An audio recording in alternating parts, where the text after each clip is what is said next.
So our Cathara grids are our primary morphogenetic centers that hold our blueprints of information. So basically, let me break it down a little bit this way. We are all pretty familiar with chakras and our chakra systems in our body. Our chakra systems hold different record energy centers within our body that help us manage different dimensional frequencies of energy for us. So each chakra is kind of like a little library or a station center. So for instance, our root center is holding some of our base first dimensional Akashic memories, and also our survival level, our place within having a incarnation in a physical reality. So our root center, our root chakra, would be the place that we would go if we want to look at how our energy is managed in the first dimension or within any of the molecular or survival levels of our energy field. Our second chakra, just to kind of give another example really quick, would be how we would manage our second dimensional energy body or our emotions and how we are connecting with other people and finding our place of co-relation with each other. So it's a different energy center, a different dimensional frequency that it's holding. And so our chakras move out, and we have all the way to working with our 15th morphogenetic chakra. So we have our 7 base chakras in our body, and then they keep expanding out with 8 more chakras, which are called our morphogenetic chakras, which are going to hold things like our 8th chakra, which is our higher heart. We're going to have our 10th chakra, which is at the crown where our oversoul is. We're also going to be looking at our morphogenetic chakra. Our chakra 13 is going to be that 12th dimensional sphere in the planet of the Earth. And then our 15th chakra is actually going to be all the way embodied back into deep space, which is really connecting back with the Andromedan kind of council. So I just want to give that basis in there, that when you are working with anything, you have energy centers that are moving through your body, but each of them are kind of stations that help you kind of keep layers managed. So it's like different files in your computer that help you keep things organized within your energy field. This way, if you have something going on, you can specifically go to that particular area to find out more information about it and see what needs to be healed or cleared within that field. Now, as we start to move through our chakra centers, just to know as the activations are happening, if you are starting to feel sensations in your bodies, just to know that we have more than 15 chakras in our body. We have hundreds of chakras in our body. Each of our fingertips, our palms of our hand, the bottoms of our feet. There's just chakras all over the place, and they're just called minor chakras or smaller chakras. So as the solar frequencies and codes are coming through, if you're feeling pings in your body, if you're feeling pressures in your body, if you're coming out of meditation and you've been feeling a pulsing at the crown of your head or in your third eye or in your throat or in your heart or any of these places, these are very specifically signals that are telling you that certain chakras are activating even stronger within your body, probably growing, probably getting expanded, clearing out, upgrading. There's a variety of different things that are happening within these chakras, but become more mindful of the thought. There are not just the thoughts, but the feelings and sensations that are going through your body, because as you feel them, it's giving you the signal to where blockages are opening up within your body, where new energy centers are opening up for you. As you heal your life, as you heal your emotions, as you heal your past, you clear out the old miasma in the body, all the kind of gunk and all of the blocks and all of the hard, more dense energies in the body. So guess what? The meridians are going to flow. The axonal lines are going to flow. You are going to come back online with the active channels of energy through your body. Now, these channels of your body, these chakras, then begin to correlate. Once you work through your chakras, the next thing we start to get attuned to is that you have what is called your tree of life, which is your Cathara grid. And it is this 12 sphere looking, it looks It's basically the 12 spheres that when you expand them, here is the image of how they overlay over your body. So these are different than your chakras. And these now start to plug you into the universal body. So the universal body, not only of the planet, of the solar system, and of the galaxy, you're just plugging in to the entire 15-dimensional time matrix through these 12 spheres. So the first one over here is actually going to be your first sphere, which you would almost think of like your root chakra, but it's not. It's just your first sphere. And it is going to connect into the center of the earth. All right, this is an old PowerPoint I put together. So it is going to connect into the center of the earth. And as you connect into the center of the earth, I'm just going to stay over here for right now. You're going to see that the second sphere is going to be basically where your root chakra is, the third and fourth sphere. So these are working with morphogenetic centers, and they hold the morphogenetic fields. So 1, 2, and 3. So the one that's in the center of the earth, the one that is near your root chakra, and the one that would be in like your right ovary or reproductive area or gonad for the men, is going to be the first harmonic universe. So then you have spheres 4, 5, and 6. So the green, the blue, and the lighter blue is going to then be holding the second harmonic universe. So these are the locations specifically on your body that when you have energy moving in those places, you are working directly with the morphogenetic fields that are tied in to those spheres, those dimensions. So now you're looking at the left ovary, you're looking at just above your belly button area, and now 6 and 7 are what are considered your angelic wings. So when 6 and 7 activate, which is going to be the base of the second harmonic universe, or the top of the second harmonic universe into the base of the third harmonic universe. So the 6th dimension and 7th dimension, these are our angel wings. These are our angelic wings. So a lot of times when you're having sensations of pains or pings in your shoulder blades, this is signifying potential timelines and places where you've had your wings ripped off, or you've had manipulation to your wings, or where your wings are becoming activated again within your morphogenetic body. Because on higher dimensional levels, we do have wings, and it's important to be able to actually move out our wings so that we have that wingspan again, so that we can hold ourselves within these frequencies. The 8th, again, is going to be that thymus area, which is your higher heart. 9 and 10 work with your ears. So when you're hearing ringing in your ears, and when you're hearing sound in your ears, that's the 9th dimension, and that's the 10th dimension activating in. The 11th is going to be in your pineal gland area, and then the 12th sphere is going to be right above your head. So holding that oversoul position in there. So just to know that you have a Cathara grid that goes over your physical form. Now, after it goes over the physical form, we are part of the planetary body. Actually, let me go ahead and read this to you guys. The Cathara centers are condensed scalar wave points. So remembering everything is morphogenetic patterns that start to attach to other patterns and other patterns. Think of Legos that keep building blocks connecting together into creating new structures and new patterns. So the Cathara centers are like these condensed scalar wave points that hold the dimensional spectrums within us. And when we learn to work with them, we can have access to the different dimensional spheres. And they hold the core electrotonal geometrical mathematical program for the dimensionalized structure. So each center holds a program for one dimension.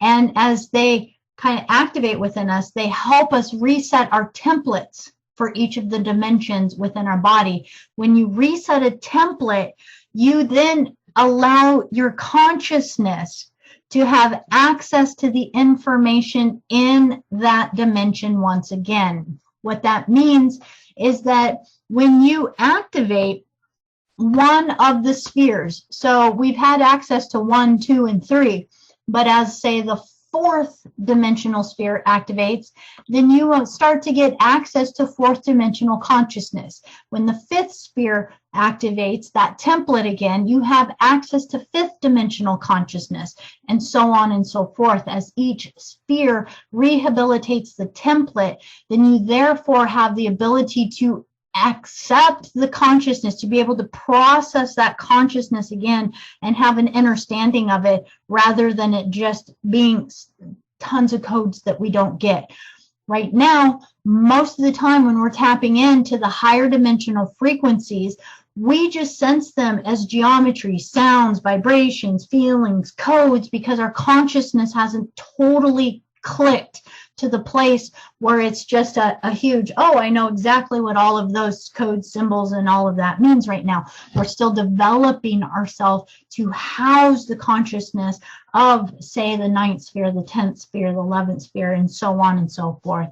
So, and this screen's actually fun. I ended up stopping here, but this is just showing some of our strands of DNA. When we activate, so each of us that chose to hold the emerald sun within us, that emerald crystal, we're really realigning again with the Elohai, the Elohim, the Lyran, Anahazi races, the Oraphim, which is the Emerald Order Cloister races, which have reincarnated into many different bodies and to restore the Christos mission, to help bring all of the family back home again, so to speak. So as we do that, that those who have incarnated with these particular lineages actually have potentially the 48 strands within them. Now, knowing that we potentially incarnated with these strands, but that doesn't mean they're activated. We have to choose to bring them online. So just because, say, a Lyran Anahazi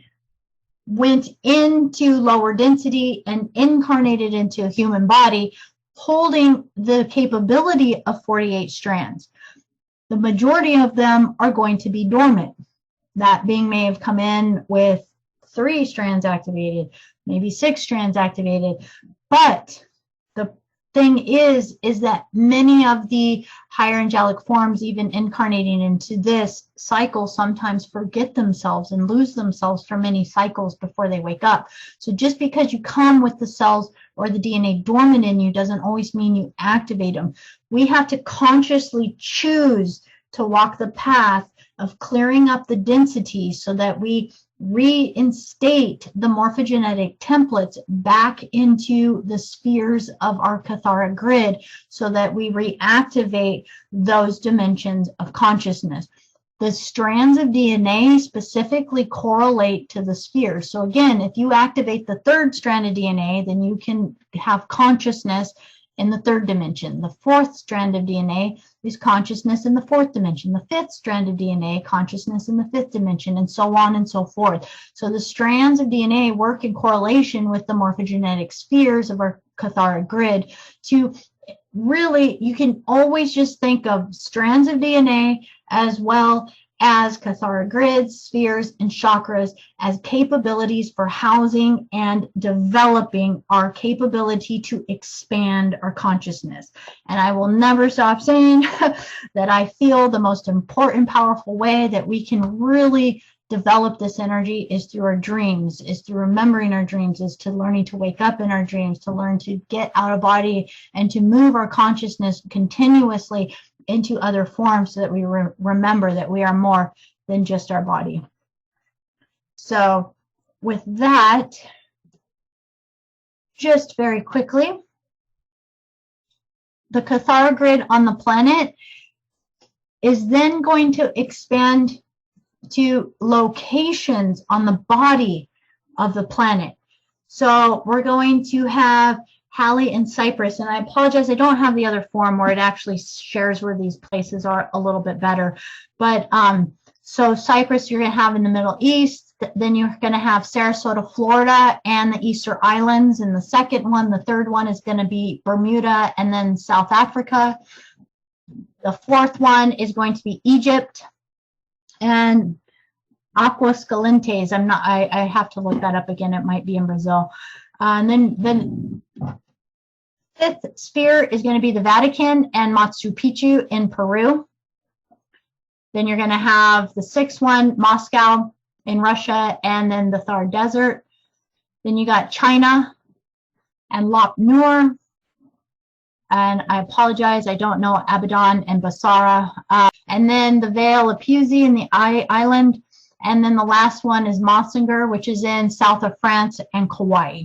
So I will let you know personally, I really resonate with the south of France and Kauai. There might be some of you that resonate more with Peru or the Machu Picchu area or Sarasota or different other areas on the planet. So you get to know which kind of stargates that you're resonating with on the planet, and know that you probably came in to help hold some of the codes for that stargate to help rehabilitate the stargate. That really what we're all doing is helping to hold these stargates back open, but to hold them open within the divine right order of bringing them back into natural law, taking them out of the hands of the beings that have been holding them, for most of them, for a long time, which has been the reversal and the Weezadak system beings. And now we are retaking them back within the Christos mission and upholding them back into divine law and divine right order. So then the planetary moves into a galactic level. I'll just go through this really quickly. And this is going to be really kind of looking at our solar system here. So the first, second, and third sphere is going to be Mercury, Venus, and Earth. Then the second harmonic universe is going to be Mars, Maldek, and Jupiter. Then you're going to have the third being Saturn, Uranus, Neptune, and then the fourth harmonic universe holding Pluto, Nibiru, and the Sun. So you can see that if you are working with the 12th sphere, you're going to be working with the south of France and Kauai, so the Hawaiian Islands. You're going to be working with the stellar stargate of the Sun, and you're also going to be working with Lyra and Aramatena on the universal grid. So, and just for example, if you were working, we'll just say over here with Egypt in the fourth sphere, you would also be working with Mars on the galactic stargate level, and then you would also be working with Nibiru on the universal stargate level. So as you start to understand these a little bit, you're going to see how they all tie in together. And if you ever see this graph that I've sent through a few times, you're going to see it simultaneously on there. Each of them have symbols that you can work with. Just to know that as you reclaim your memories, if you are drawn to a particular place on Earth, see if it matches up to something within the Cathara grid so that you might find the way that you can restore it. Because remember, as you heal your first sphere, then you have the ability to heal the energy of parallel Earth. You have the energy to heal the Theta Orion energy, the Mercury energy. You have the ability to heal Haley and Cyprus, Mercury, Orion, Theta, all of these energies in there. And so you simultaneously, through a holographic model, are working on multiple planes of existence as you take it out and out and out and out. So I just wanted to give that kind of a breakdown into the Cathara grid in there.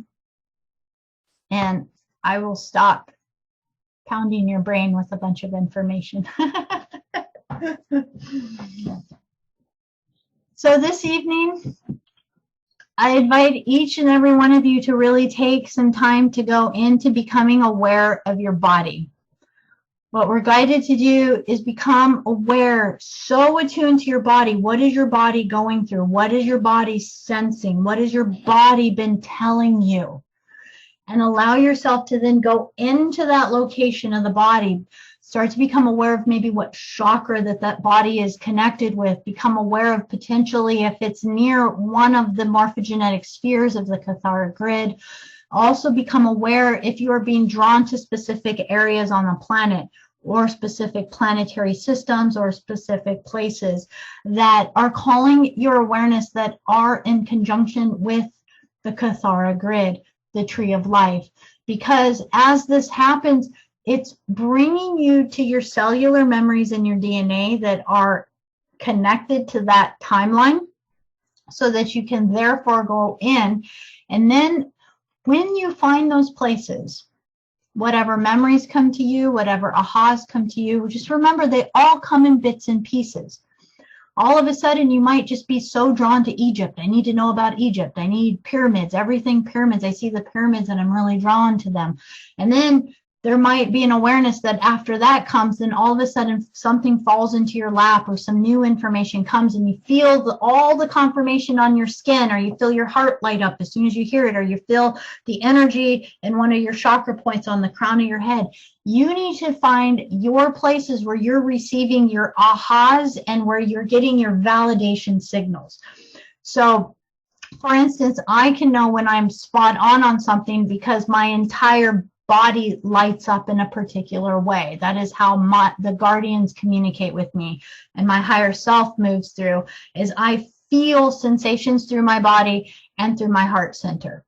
You're going to have to figure out what your aha signals are. Is it a rush of energy through your body? Is it something that moves up your spine? Is it something that confirms through your skin? For some of you, it might be sound tones in the ear that completely create confirmation for you. It might be vibrations in particular places in your crown system. What we're doing is we're getting really adept at learning the signals of our body so that when your higher self is communicating to you, there's no question in your mind. You know exactly when you're getting your confirmation and your validation. And then our job is to not stay too long in getting excited about stuff, because that's how we are given our memories back. Is you'll be shown pyramids, and then the next thing you know, the next thing comes and the next thing comes, and we want to just let ourselves flow. And as we evolve with just pulling the information as it comes to us, the puzzle pieces come together. And this again is why our telegram is really important, because we're all together, we're all a unit, we're all one. And as I share my things and you share your things, we share the information and we fill out the puzzle piece a lot faster. So as you do that, then you are allowing yourself to just let the information flood through you. You're becoming aware of where in your body is getting activated, so that you listen to your intuition when it tells you to look into something, to meditate on something, to receive information, to say, universe, show me now what it is I need to know about this. And then you call for that into your reality. Or before you go to sleep at night, dreams, this is in my reality. I ask my dream state now, bring the information to me now. I am open and I invite receiving the information from my dreams tonight. And as you set yourself, you're constantly affirming to your higher self and to your guardians and guides, I'm listening, I'm paying attention. And now we are starting to work in conjunction with our council again. And it's going to be, and it's going to feel as if you're sitting with your council 24/7. That's the job that we kind of want to get to in this reality. So just to get to that feeling. So I invite each and every one of you to take that. I love you guys so much.